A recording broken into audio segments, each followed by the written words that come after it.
Good morning guys. So today I will teach you how to use arithmetic operator using Microsoft SQL Server. So first is addition. So the query is select 10 and the sign is plus sign. So 10 plus 20. And it depends if you want to name, but for us we will name it as total. So the total would be 30. 10 plus 20 is 30. So that's the first is addition.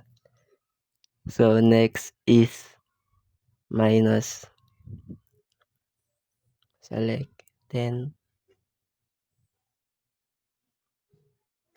minus 20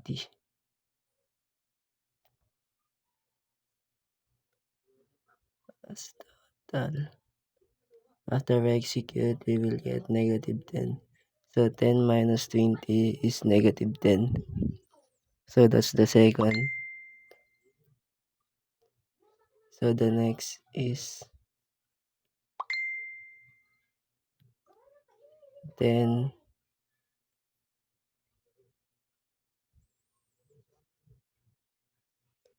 10 and so that is asterisk sign as total. So the next is multiplication. The sign is asterisk sign. So 10 times 20 is 200.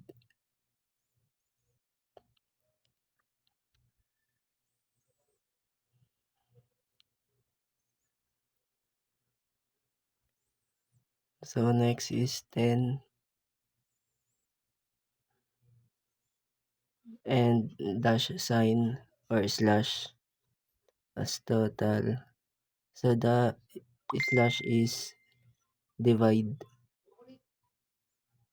That's the divide. 10 divided by 20 is 0.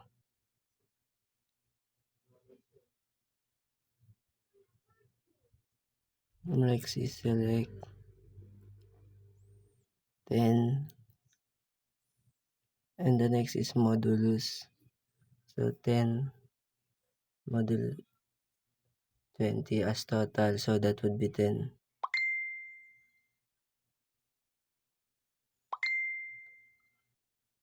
So that's all the arithmetic operator. Thank you.